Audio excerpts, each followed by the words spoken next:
नमस्कार दोस्तों, स्वागत है आपका हमारे YouTube चैनल में। आज के इस वीडियो में हम हाइट एंड डिस्टेंस की लेक्चर सीरीज स्टार्ट करने वाले हैं। तो चलिए शुरू करते हैं। तो हाइट एंड डिस्टेंस एक ट्रिग्नोमेट्री का एप्लीकेशन है। ये एसएससी, रेलवे और अदर स्टेट एग्ज़ाम्स के पॉइंट ऑफ व्यू से बहुत ही ज़्यादा इम्पोर्टेंट टॉपिक है। तो चलिए स्टार्ट करते हैं। तो हाइट एंड डिस्टेंस के अंदर कुछ एंगल्स यूज़ होते हैं। सबसे पहले हम उनके बारे में देखते हैं। तो सबसे पहले हम देख लेते हैं कौन कौन से एंगल्स इसमें यूज होंगे। पहला जो एंगल होता है उसको हम बोलते हैं angle of elevation. Angle of elevation Hindi में हम इसे बोलेंगे उन्नयन कोण।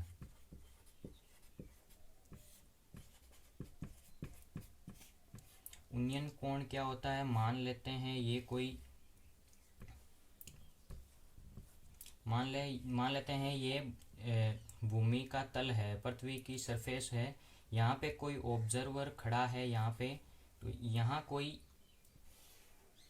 बिल्डिंग का टॉप पॉइंट है, शीर्ष भाग है। तो यहाँ से अगर ऑब्जर्वर यहाँ पे कुछ वस्तु को देखेगा तो ऑब्जर्वर की आई साइट और जो पृथ्वी का तल है उससे मध्य बनने वाले एंगल को हम बोलते हैं एंगल ऑफ एलिवेशन, उन्नयन कोण। ओके। सेकेंड एंगल हमारा होगा एंगल ऑफ डिप्रेशन।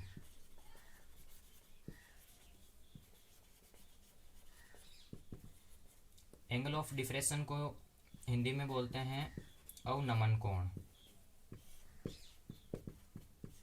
अवनमन कोण क्या होता है? मान लेते हैं ये कोई मीनार है, मीनार का टॉप पॉइंट है, ये बॉटम पॉइंट है और यहाँ से पृथ्वी तल है। तो मीनार के शीर्ष भाग से अगर कोई ऑब्जर्वर या कोई प्रेक्षक यहाँ से कोई वस्तु देखेगा यहाँ पे, तो प्रेक्षक की आई साइट और इस लाइन के मध्य जो एंगल बनेगा उसे हम बोलेंगे अवनमन कोण, एंगल ऑफ डिप्रेशन।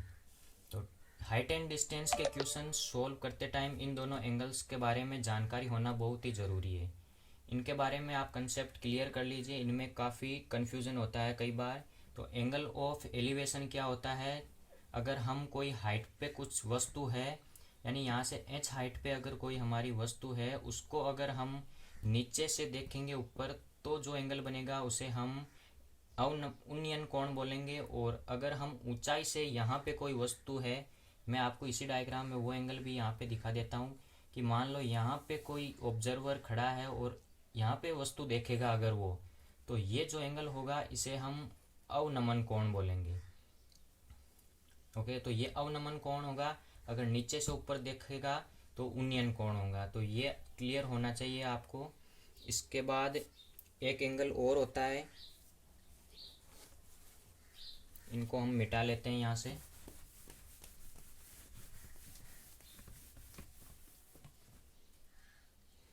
एक एंगल होता है हमारा सबटेंडेड एंगल।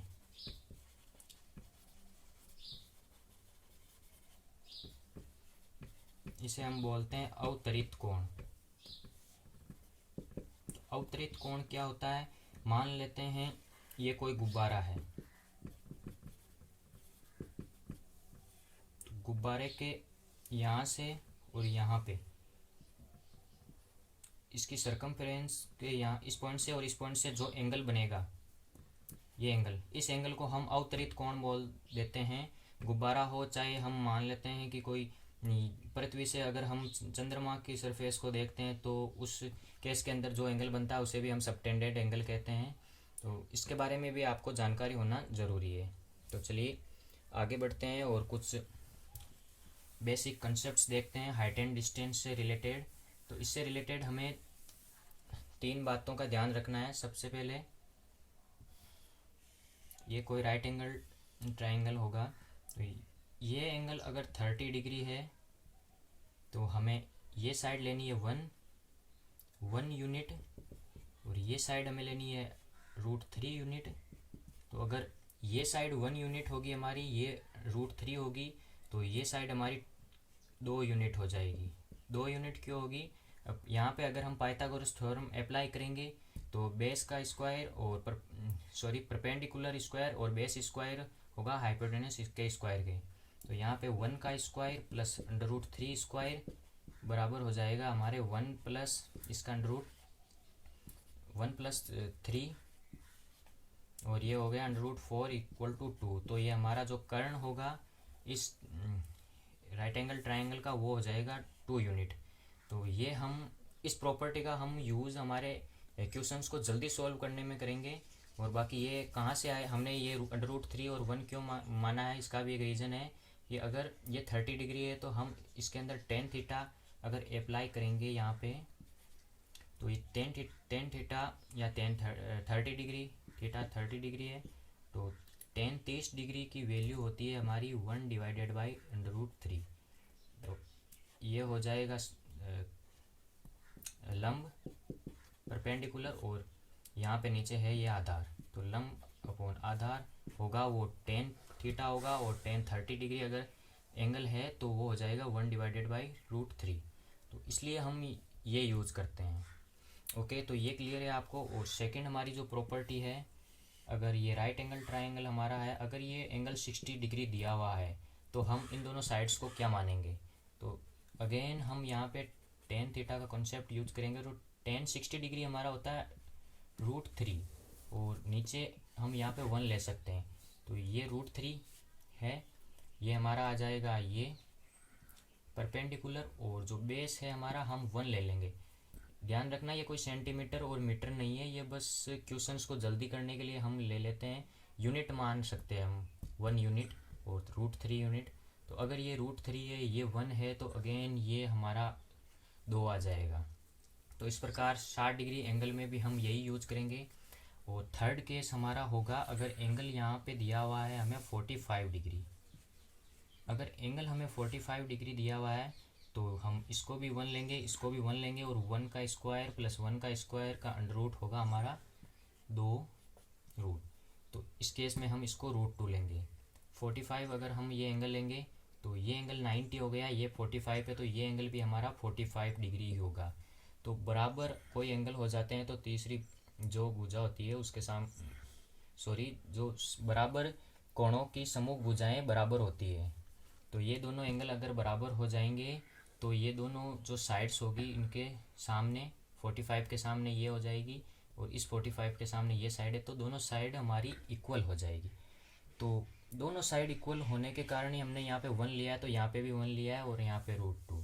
और अगर हम इसे 10 के कॉन्सेप्ट से देखेंगे तो 10 45 हमारा 1 होता है, तो 1/1 हम इसको लिख सकते हैं। तो ये लंब हो गया, ये आधार हो गया, तो इस कारण हम यहाँ पे √2 लेंगे।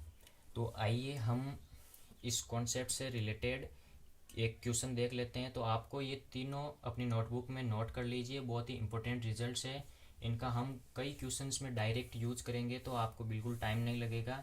और मैं जो भी आपको क्वेश्चन कराऊंगा यहाँ पे, तो मैं आपको पहले बेसिक से भी कराऊंगा, ताकि आपको उस चीज़ का नॉलेज हो कि आंसर कैसे आया है, और उसके बाद हम शॉर्ट ट्रिक्स भी यूज करेंगे। तो बेसिक्स जो होता है वो फर्स्ट आपको प्रायोरिटी में रखना है, शॉर्ट ट्रिक सेकंड प्रायोरिटी में। ओके, तो मैं यहाँ पे क्वेश्चन लिख देता हूँ। ओके, तो हम अब एक क्वेश्चन देख लेते हैं। तो यहाँ पे हमें ये क्वेश्चन दिया गया है हाइट एंड डिस्टेंस का। तो यहाँ पे लिखा गया है कि किसी मीनार के आधार से 10√3 मीटर की दूरी पर स्थित किसी बिंदु से उसके शिखर का उन्नयन कोण हमें दिया गया है यहाँ पे 60 डिग्री, और हमें पूछा गया है यहाँ पे कि आप मीनार की ऊंचाई हमें बताओ। तो सबसे पहले हम इसका डायग्राम प्लॉट यहाँ पे बना लेते हैं। तो ये मान लेते हैं हम कोई मीनार है हमारी, और इस मीनार के आधार से, तो ये मीनार का हमारा आधार हो गया, इससे 10√3 मीटर की दूरी पर हमें कोई पॉइंट लेना है। तो यहाँ से हम ले लेंगे, यहाँ पे कोई पॉइंट ले लेंगे, तो मीनार की ये हमारी जो दूरी हो गई, इसके मीनार के आधार से इस पॉइंट की दूरी होगी 10√3 मीटर। यहाँ पे ये पॉइंट है। तो आगे क्वेश्चन में लिखा गया है कि इस पॉइंट से मीनार के शिखर का उन्नयन कोण है वो 60 डिग्री है। ये मीनार का शिखर हो गया, तो ये हमारा जो उन्नयन कोण है उस पॉइंट से, तो ये दिया गया है यहाँ पे हमें 60 डिग्री।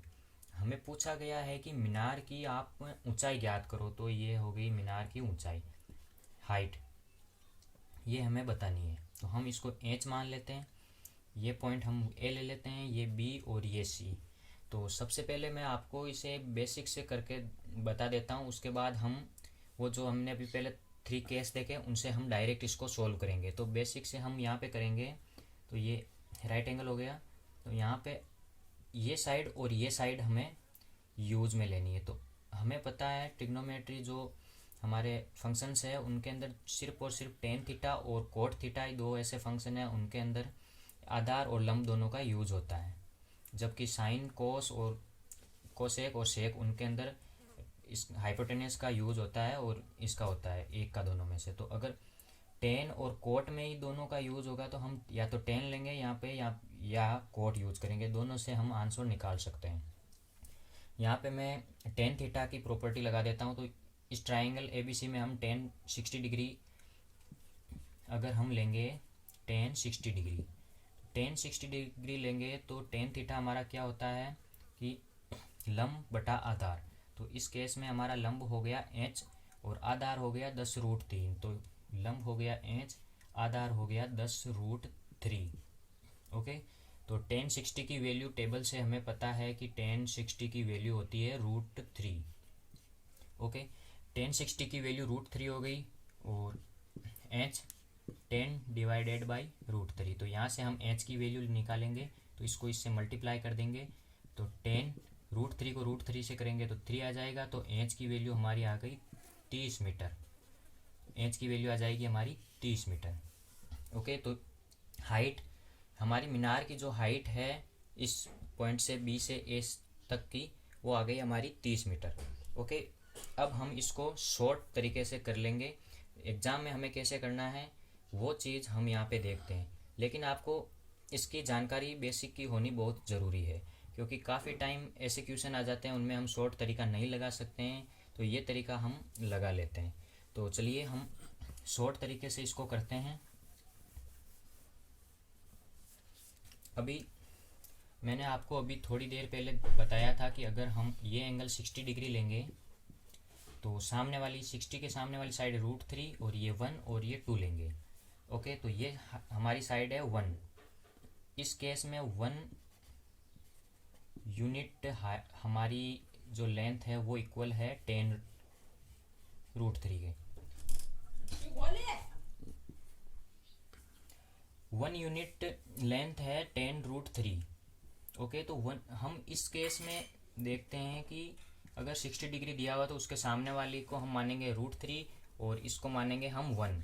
ओके, बहुत ही ध्यान से आप इसको देखिए। एक बार अगर आपको ये कॉन्सेप्ट समझ में आ गया तो आपको 10 से 20 सेकंड ही नहीं लगेंगे, आप आंसर इजीली निकाल सकते हैं। तो 1 यूनिट हो गई हमारी 10√3। अभी मैं बिल्कुल धीरे धीरे चल रहा हूँ, उसके बाद आपको प्रैक्टिस हो जाएगी तो हम थोड़ी सी स्पीड हमारी इंक्रीज़ कर लेंगे। 1 यूनिट 10√3 है, तो हमें पूछिए कि इसकी हाइट बताओ। तो हाइट हमारी क्या है, हाइट है √3। तो 1 यूनिट अगर 10√3 है तो √3 यूनिट कितना होगा। तो हम यहाँ पे √3 यूनिट की लेंथ अगर हम निकालेंगे तो वो हो जाएगी हमारी 10√3 इंटू √3।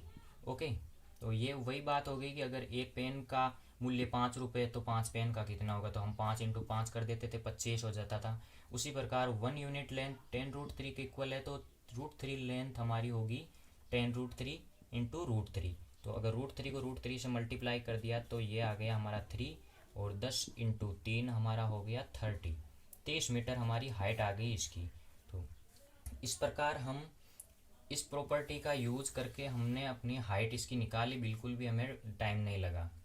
यहाँ पे मैंने आपको ये यूनिट लिख के ऐसे समझाया है। आप डायरेक्ट लिखेंगे कि 1 यूनिट है हमारी 10√3 दिया गया है, तो √3 यूनिट कितनी होगी, तो √3 से मल्टीप्लाई कर देंगे तो 10√3 इंटू √3 हमारी आ जाएगी 30 अपने आप, 10 इंटू 3। तो बिल्कुल भी टाइम नहीं लगेगा। और अगर ऐसे आपको प्रॉब्लम आ रही है इनमें तो आप बेसिक तरीका यूज़ करो। वो बेसिक तरीका भी यही है, लेकिन उसके अंदर हमने टेन थीटा और वो यूज़ किया है, उनसे भी वैल्यू यही आ रही है, यही हम √3 वहाँ पे यूज़ कर रहे हैं। ओके, तो इस प्रकार हम हाइट निकाल लेते हैं। तो उस केस में हमने टेन थीटा यूज़ किया तो वहाँ पे हमने 1060 की वैल्यू यूज़ की थी √3। तो उस तरीके से अगर हम देखें तो ये दोनों तरीके बस सेम ही है। हमें यहाँ पे अगर इस प्रॉपर्टी को हम याद कर लेते हैं तो हमें बार बार 1060 डिग्री का यूज़ करना की ज़रूरत नहीं होगी, तो उससे हम डायरेक्ट कर सकते हैं। तो ऐसे देखें तो दोनों सेम ही चीज़ है, बस यहाँ पे आपकी थोड़ी सी टाइम की बचत करने के लिए ये तरीका बनाया गया है, आप कतई ये न समझे कि वो दोनों अलग है, बिल्कुल सेम है, लेकिन इससे आपको आंसर निकालने में टाइम कम लगेगा। तो एग्ज़ाम में आपको यही यूज़ करना है, और बेसिक तो आपको नॉलेज होना ही चाहिए। तो अब हम आगे एक अलग टाइप का क्वेश्चन ले लेते हैं और देखते हैं उसमें। ओके, तो हम यहाँ पे क्वेश्चन नंबर 2 हमारा देखते हैं। क्वेश्चन में हमें दिया गया है कि 50 मीटर धागे के साथ वह 60 डिग्री के उन्नयन कोण पर उड़ रही पतंग की आधार से ऊंचाई बताइए। तो क्वेश्चन देखते ही हमें सबसे पहले क्या करना है कि इसकी फिगर हमें बनानी है। बिना फिगर के हम नहीं कर सकते। अब अगर आपको बहुत ही ज़्यादा प्रैक्टिस है इस चीज़ की तो आप कर सकते हैं, या फिर अगर मान लो कोई व्यक्ति इसको रट लेता है तो वो कर लेता है डायरेक्ट, लेकिन बिना फिगर के मेरे अकॉर्डिंग आपको बिल्कुल नहीं करना है क्वेश्चन। तो इसकी हम फिगर हाँ यहाँ पे ड्रॉ कर लेते हैं। रटना आपको बिल्कुल भी नहीं है, कुछ भी बिल्कुल समझ के अगर आप चलेंगे तो आपका पेपर क्लियर होगा। रट के हम कितना रटेंगे, मैथ है, इसमें रटने का कोई ज़्यादा पोर्शन नहीं है।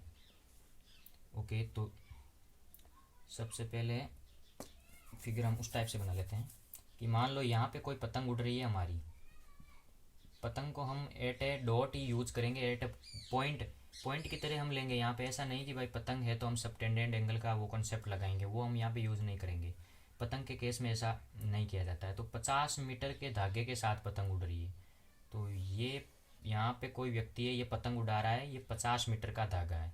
आपको इसको ऐसे ही लेना है, आप ऐसे नहीं ले सकते। अगर क्वेश्चन में अगर दिया हुआ अलग थे कि भाई डायरेक्ट ऊपर उड़ रही है तो ही लेना है।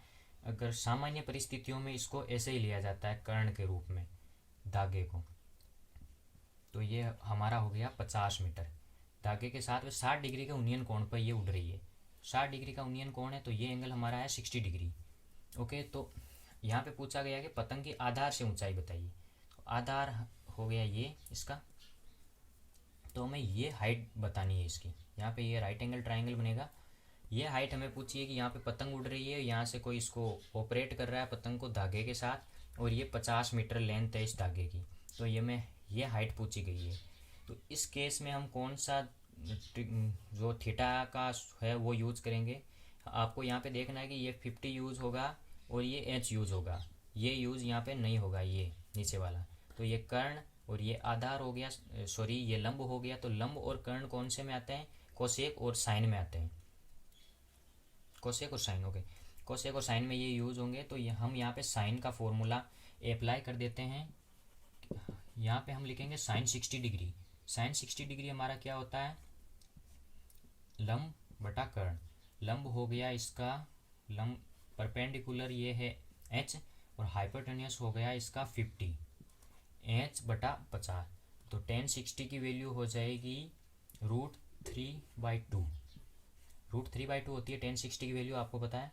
ट्रिग्नोमेट्रिक जो टेबल है उससे आपको ये वैल्यूज याद करनी है। अगर आपका बैकग्राउंड मैथमेटिक्स का है तो आपको ये याद हो चुकी होगी अब तक। अगर नहीं है आपका बैकग्राउंड मैथमेटिक्स का तो आपको वो टेबल याद कर लेनी है एक बार। √3/2 हो गया, और यहाँ पे ये h/50 हो गया। तो यहाँ से हम h की वैल्यू लेंगे तो इसको इस तरफ क्रॉस मल्टीप्लाई कर देंगे। h इज इक्वल्स टू हो गया हमारा √3/2 इंटू 50, 25। h हो गया 25 √3 मीटर। तो जो बेस से इसकी हाइट है, हम बोल सकते हैं आधार से इसकी ऊंचाई है पतंग की, ये h, ये आ गई हमारी 25 √3 मीटर। ओके, तो ये तो तरीका हो गया हमारा, बेसिक तरीका है। अब हम इसको एग्ज़ाम में कैसे करेंगे उस पर हम चर्चा कर लेते हैं। तो इसको मैं मिटा देता हूँ। अभी मैंने आपको 60 डिग्री वाला जो अभी बताया था उस पर आप एक बार ध्यान देंगे। 60 डिग्री वाले में हम देखेंगे, ये मैंने फिगर ऐसे बनाती है। चलिए मैं आपको आपकी सुविधा के लिए हम फिगर को इसी प्रकार बनाएंगे जैसा हमारा क्वेश्चन में हमने पहले बनाई है। उससे भी हम कर सकते थे लेकिन कन्फ्यूज़न क्रिएट हो सकता है उससे आपको। तो ये राइट एंगल ट्राइंगल हो गया हमारा BAC, हमने ये ले लिया। चलो, तो यहाँ पे अगर 60 डिग्री एंगल है तो 60 के सामने वाला हम लेंगे √3, बेस लेंगे हम 1 और ये लेंगे हम 2। ये आपको मैंने अभी पहले बताया। तो गिवन क्या है, गिवन है ये साइड हमें 50, तो 2 यूनिट हमारा किसके इक्वल होगा, 50 मीटर। 2 दिया गया ना यहाँ पे, तो इसको आपको 50 के इक्वल लेना है। तो 2 यूनिट 50 मीटर हो गया, तो 1 यूनिट होगा हमारा 25 मीटर। और हमें हाइट निकालनी है, तो हाइट क्या होगी, √3 यूनिट। तो √3 यूनिट कितना होगा हमारा, √3 यूनिट हो जाएगा हमारा 25 √3, सिंपल। तो ये हाइट हो गई 25 √3 मीटर। तो इस केस में आपको बिल्कुल भी टाइम नहीं लगेगा, आप डायरेक्ट इसको सॉल्व कर सकते हैं। √3 की वैल्यू, इसके एच की वैल्यू होगी जो √3 × 1 यूनिट की वैल्यू, √3 × 1 यूनिट ही तो है यहाँ पे। तो 1 यूनिट की वैल्यू हमारी कितनी है, ये है 2 यूनिट की वैल्यू 50। तो 1 यूनिट की वैल्यू आ गई 25, और 25 को √3 से मल्टीप्लाई करेंगे। अगर आपको पूछ ले कि ये दूरी आप बताओ ये कितनी है, तो ये दूरी हमारी 1 यूनिट है। तो 1 यूनिट कितना होगा हमारा 25 मीटर। तो ये 25 मीटर हो गई हमारी दूरी। और जो BC की लेंथ है वो 25 मीटर, और AB की लेंथ है वो 25 √3, और C से एक ही है 50। तो एक साइड और एक एंगल देख के राइट एंगल ट्राइंगल के अंदर हम बाकी की साइड्स और बाकी के एंगल इजीली निकाल सकते हैं। अब एंगल की बात करें तो ये 60 डिग्री है, तो ये अपने आप 30 हो जाएगा, ये 90 है, क्योंकि इन तीनों का योग है वो 180 होना चाहिए। तो इस प्रकार से आप इस प्रॉपर्टी का यूज करके भी आप इजीली इसको फाइंड आउट कर सकते हैं। सबसे पहले आप बेसिक का ध्यान में रखना है आपको, उसके बाद आप इसका यूज कर सकते हैं डायरेक्ट। तो मैं इस पर बहुत ज़्यादा आपको क्वेश्चन प्रैक्टिस कराऊंगा, जिससे आपको ये आसानी से समझ में आ जाएगा और आपको ज़्यादा टाइम नहीं लगेगा ये अप्लाई करते वक्त। तो चलिए अब हम तीसरी प्रॉपर्टी पे भी एक क्वेश्चन ले लेते हैं और उसके बाद वीडियो को पूरा करते हैं। ओके, तो क्वेश्चन नंबर 3 हम देखते हैं यहाँ पे। तो क्वेश्चन में यहाँ पे हमें दिया गया है कि किसी खंबे की छाया उसकी ऊंचाई के बराबर है, तो उस समय प्रकाश का कोण ज्ञात करो। तो सबसे पहले हम इसकी फिगर बनाते हैं। तो ये हमें कोई खंबा दिया गया है, इस साइड में अगर सूर्य इस साइड में होगा तो खंबे की छाया है वो इस साइड नीचे बनेगी। तो खंबे की छाया उसकी ऊंचाई के इक्वल दी गई है हमें। ये खंबे की छाया है ये, और ये इसकी ये खंबे की ऊंचाई है और ये खंबे की छाया दी गई है। तो ये इसके इक्वल दी गई है, तो उस समय हमें प्रकाश का कोण बताना है। ये राइट एंगल होगा, तो ये एंगल हमें यहाँ पे इस टाइम बताना है कि ये एंगल कितना था। तो इसको हम एच ले लेते हैं। तो ये इसके इक्वल है, तो ये भी एच हो जाएगा। और बराबर भुजाओं के सामने वाले कोण भी बराबर होते हैं, तो ये हो गया थीटा। इस एंगल के अंदर हम वो प्रॉपर्टी लगाएंगे कि तीनों एंगल का योग होगा 180 डिग्री होगा। तो theta plus 90 plus theta is equals to 180 हो गया। ये हमारा 2 थीटा हो गया, टू ये हो गया 90 डिग्री। इसको इस साइड ले जाएंगे तो माइनस, और थीटा हो गया 45 डिग्री। थीटा की वैल्यू हम 45 निकाल ली हमने, ये हो गया हमारा एक तरीका। अगर हम यहाँ पे टेन थीटा अगर यहाँ पे अप्लाई कर देते हैं हम, तो उससे भी हम ये वैल्यू निकाल सकते हैं। तो दूसरा मेथड अगर हम यहाँ पे यूज़ करेंगे तो हम ले लेते हैं टेन थीटा। ये दोनों एंगल इक्वल है, तो ये निकालो चाहे ये निकालो, बात एक ही। टेन थीटा हमने अप्लाई किया, तो tan theta is equals to क्या होगा, लंब बटा आधार। तो लंब हो गया एच, आधार भी हो गया एच, ये हो गया 1। टेन थीटा की वैल्यू आ गई 1। तो टेन थीटा की वैल्यू 1 कौन से एंगल पे होती है, फर्स्ट क्वाड्रेंट के अंदर हमें यहाँ पे एंगल यूज करना है। थीटा हो गया हमारा 45 डिग्री। 45 डिग्री पे टेन की वैल्यू होती है 1। ये हो गया दूसरा तरीका हमारा इसको फाइंड आउट करने का। आप कोई भी तरीका यूज कर सकते हो। तो तीसरा तरीका भी हम यहाँ पे देख लेते हैं। अभी हमने थोड़ी देर पहले एक प्रॉपर्टी देखी थी कि अगर ये एंगल 45 हो तो ये भी 1 होगा, ये भी 1 होगा, और ये होगा √2। ओके, तो 1 इन द सेंस कि इनका दोनों का रेशियो होगा वो इक्वल होगा। तो ये एच दिया गया है, ये एच दिया गया है, तो अगर हम इनका भी रेशियो लेंगे तो 1:1 ही होगा। अगर आपको ये रेशियो वाला अगर समझ में नहीं आ रहा है तो आप ऐसे भी कर सकते हो। 1 यूनिट है वो है एच, और ये 1 यूनिट है वो भी एच। तो उस केस के अंदर अगर ये दोनों इक्वल है, ये 1:1 है, इनका रेशियो भी 1:1 है, तो H का जो रेशियो होगा 1:1 होगा। दोनों अगर बराबर यहाँ पे दिए गए हैं तो ये एंगल 100% 45 डिग्री होगा, और ये भी होगा हमारा 45 डिग्री। तभी ये दोनों इक्वल आ सकते हैं, अन्यथा ये इक्वल नहीं आएंगे, किसी भी केस के अंदर नहीं आएंगे दोनों। अगर ये साइड और ये साइड इक्वल है तो भी आएगा। तो ये हो गया हमारा 45 डिग्री एंगल। तो इस प्रकार से हमने बारी बारी से तीनों जो प्रॉपर्टीज़ हैं उनका यूज़ कर लिया हमारे क्वेश्चंस में। तो नेक्स्ट वीडियो के अंदर हम इसके और भी थोड़े हाईली क्वेश्चंस देखते हैं और उन पे चर्चा करते हैं। तो चलिए वीडियो समाप्त करते हैं यहीं पे। Thank you guys, thanks for watching.